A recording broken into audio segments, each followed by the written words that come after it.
यार, क्या आपने कभी सोचा है कि इंडिया के बाहर से कमाई गई आपकी इनकम पर इंडियन टैक्स क्यों लग सकता है? इसका जवाब इसमें नहीं है कि आपने पैसा कहाँ कमाया है, बल्कि इसमें है कि फाइनेंशियल ईयर के दौरान आपका इंडिया से क्या कनेक्शन है। इंडियन इनकम टैक्स एक्ट एक ऐसा फ्रेमवर्क बनाता है जहां आपकी ग्लोबल टैक्स ऑन ऑब्लिगेशंस आपकी रेजिडेंशियल स्टेटस से तय होती है। ये एक बेसिक प्रिंसिपल है जो आपकी टैक्सेबल इनकम का स्कोप तय करता है। ये एक कॉमन रॉन्ग फहमी है कि इंडिया में कमाई गई इनकम ही यहाँ टैक्सेबल है। बहुत से लोगों के लिए उनकी global earnings Indian tax authorities के दायरे में आती हैं। कॉन्सेप्ट बहुत सीधा है। आप इंडिया में जितना ज्यादा टाइम बिताते हैं और आपके देश से जितने मजबूत रिश्ते होते हैं, टैक्सेशन का दायरा उतना ही बड़ा होता जाता है। कानून इंडिविजुअलों को स्पेसिफिक पीरियड्स में देश में उनकी फिजिकल प्रेजेंस के ड्यूरेशन के बेस पर अलग अलग ग्रुप्स में क्लासिफाई करता है। आपका रेजिडेंशियल स्टेटस किसी भी फाइनेंशियल ईयर के लिए जो 1 अप्रैल से 21 मार्च तक चलता है, इसलिए सबसे इंपॉर्टेंट फैक्टर है। यह स्टेटस परमानेंट नहीं है। इसे हर साल नए सिरे से एसेस करना पड़ता है क्योंकि आपके ट्रैवल पैटर्न्स और सिचुएशंस बदल सकते हैं, जिसका सीधा असर आपकी टैक्स लायबिलिटी पर पड़ता है। ये सिस्टम ये एंश्योर करता है कि जो लोग इंडियन इकोनॉमी और इंफ्रास्ट्रक्चर से बेनिफिट लेते हैं वे अपना फेयर शेयर कंट्रीब्यूट करें, चाहे उनकी इनकम कहीं से भी क्यों ना आई हो। जैसे जो व्यक्ति साल के मोस्ट टाइम इंडिया में रहता है उसे उस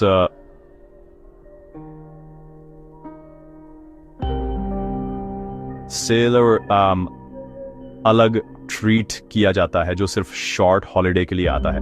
टैक्स रूल्स को लॉजिकल तरीके से डिजाइन किया गया है जिसमें टैक्सेशन के एक्सटेंट को किसी व्यक्ति के इंडिया से कनेक्शन की डिग्री से जोड़ा गया है। इसलिए इससे पहले कि आप अपने टैक्स कैलकुलेट करना शुरू करें, पहला और सबसे जरूरी स्टेप यह है कि आप रेलेवेंट ईयर के लिए अपना रेजिडेंशियल स्टेटस सही तरीके से तय करें। ये स्टेटस ही इनकम टैक्स डिपार्टमेंट की नज़र में एक टैक्स पेयर को दूसरे से अलग करता है। खासकर फॉरेन इनकम के मामले में एक व्यक्ति जिसे इंडिया में रेसिडेंट माना जाता है उसका टैक्स बेस नॉन रेसिडेंट की तुलना में कहीं ज्यादा ब्रॉड होता है। इस डिस्टिंक्शन को समझना सिर्फ एक एकेडमिक एक्सरसाइज नहीं है, इसके इंपॉर्टेंट फाइनेंशियल इम्प्लीकेशंस हैं। इसे गलत समझने से इनकरेक्ट टैक्स फाइलिंग हो सकती है जिससे अनचाही अटेंशन, पेनल्टी और बहुत सारा स्ट्रेस हो सकता है। तो आइए इन स्टेटस का क्या मतलब है और ये कैसे तय होते हैं, इस पर थोड़ा और गहराई से बात करते हैं। इनकम टैक्स एक्ट इंडिविजुअलों को 3 मेन कैटेगरीज में क्लासिफाई करता है। रेजिडेंट एंड ऑर्डिनरली रेजिडेंट या ROR, resident but not ordinarily resident RNOR और नॉन रेजिडेंट NR। हर कैटेगरी में फॉरेन इनकम पर टैक्स लगाने के लिए रूल्स का एक अलग सेट होता है। अगर आपको ROR के रूप में क्लासिफाई किया जाता है तो आपको इंडिया से सबसे मजबूत कनेक्शन वाला माना जाता है। नतीजतन टैक्स नेट आपके लिए सबसे वाइड होता है। एक ROR अपनी पूरी ग्लोबल इनकम पर इंडिया में टैक्स पे करने के लिए लायबल होता है, जिसमें इंडिया में कमाई या मिली हुई इनकम के साथ साथ इंडिया के बाहर अक्रू या अराइज होने वाली इनकम भी शामिल है। अगली कैटेगरी है resident but not ordinarily resident RNOR। ये स्टेटस अक्सर उन इंडिविजुअलों के लिए एक ट्रांजिशनल फेज के रूप में काम करता है जो इंडिया में आ रहे हैं या इंडिया से जा रहे हैं। एक RNOR को फॉरेन इनकम के संबंध में ROR की तुलना में ज्यादा फेवरेबल टैक्स पोजीशन मिलती है। एक RNOR के लिए इंडियन इनकम पूरी तरह से टैक्सेबल होती है। हालांकि फॉरेन इनकम पर इंडिया में तभी टैक्स लगता है जब वह इंडिया से कंट्रोल किए गए बिजनेस या इंडिया में सेटअप किए गए प्रोफेशन से डिराइव्ड की गई हो।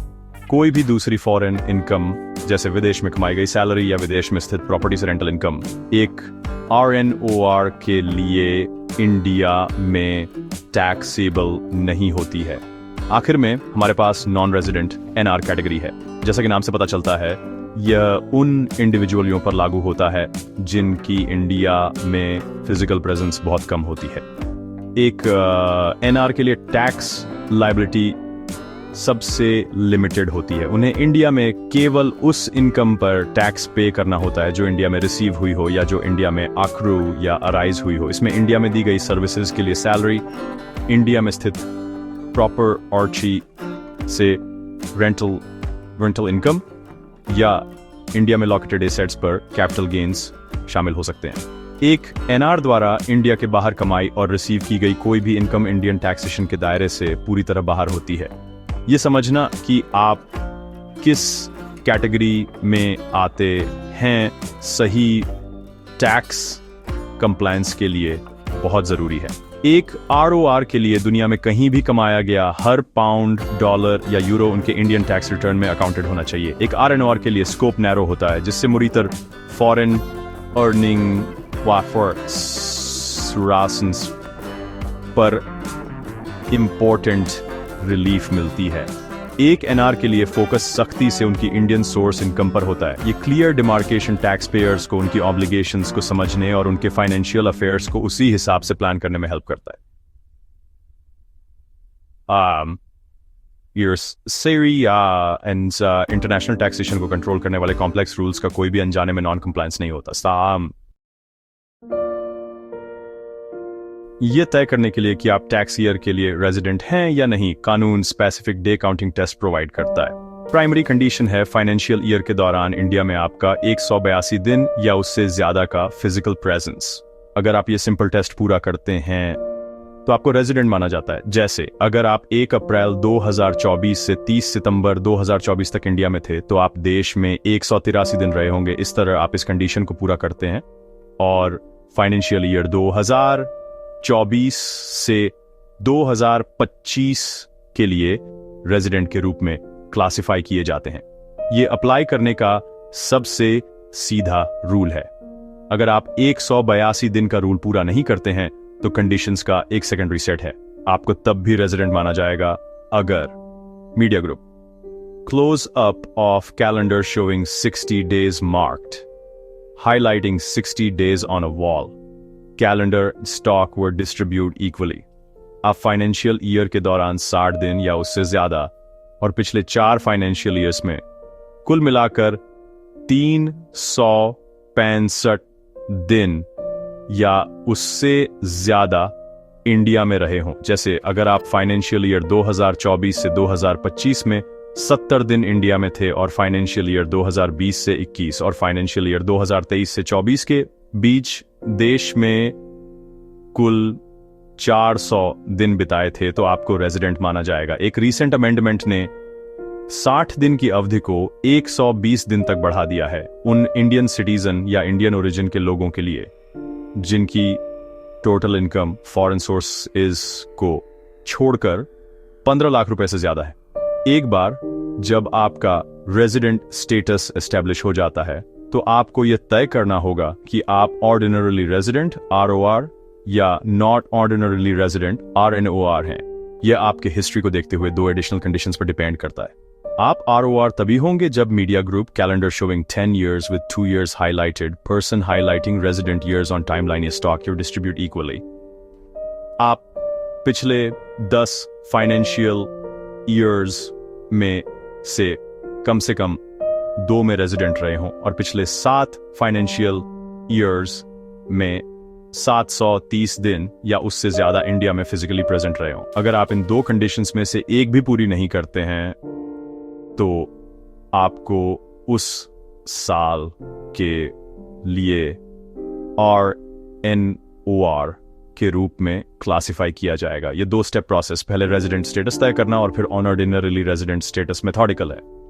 जैसे एक व्यक्ति जो 15 साल विदेश में रहने के बाद इंडिया लौटा है, वह अपने पहले साल में 182 दिन से ज्यादा रहकर रेजिडेंट हो सकता है। हालांकि चूंकि वह पिछले सालों में रेजिडेंट नहीं था, इसलिए वह अनऑर्डिनरली रेजिडेंट होने की कंडीशंस को पूरा नहीं कर पाएगा और इसलिए एक RNOR होगा, जिससे इस ट्रांजिशनल पीरियड के दौरान उसकी फॉरेन इनकम पर इंपॉर्टेंट टैक्स बेनिफिट्स मिलेंगे। अपनी फॉरेन इनकम और एसेट्स को सही तरीके से रिपोर्ट करना ऑप्शनल नहीं है, ये एक मैंडेटरी रिक्वायरमेंट है। अगर आप एक ROR हैं तो आपको अपने इनकम टैक्स रिटर्न फॉर्म के शेड्यूल FA में अपने सभी फॉरेन एसेट्स जैसे बैंक अकाउंट्स, प्रॉपर्टी और फाइनेंशियल इंटरेस्ट्स को डिक्लेयर करना होगा। यह जरूरी है चाहे आपने उन एसेट्स से उस साल कोई इनकम कमाई हो या नहीं। इस शेड्यूल को भरना भूलना एक कॉमन लेकिन सीरियस एरर है। रिपोर्टिंग कॉम्प्रिहेंसिव होनी चाहिए, जिसमें एसेट का नेचर, उसका लोकेशन और उससे डिराइव्ड हुई कोई भी इनकम डिटेल में बतानी चाहिए। फॉरेन इनकम या एसेट्स को छुपाने से black money, undisclosed foreign income and assets और इम्पोजिशन ऑफ टैक्स एक्ट 2015 के तहत सीवियर कंसिक्वेंसेस हो सकते हैं। पेनल्टीज स्ट्रिंगेंट हैं, जिसमें अनडिस्क्लोज्ड इनकम या एसेट वैल्यू पर फ्लैट 30% टैक्स, साथ ही पेबल टैक्स की अमाउंट का 3 गुना तक पेनाल्टी शामिल है। इन भारी फाइनेंशियल पेनल्टीज के अलावा प्रोसिक्यूशन का भी रिस्क होता है, जिससे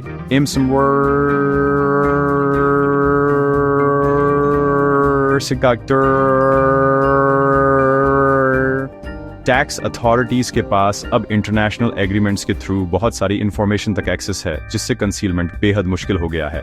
खुशकिस्मती से सिस्टम डबल टैक्सेशन को रोकने के लिए मैकेनिज्म प्रोवाइड करता है।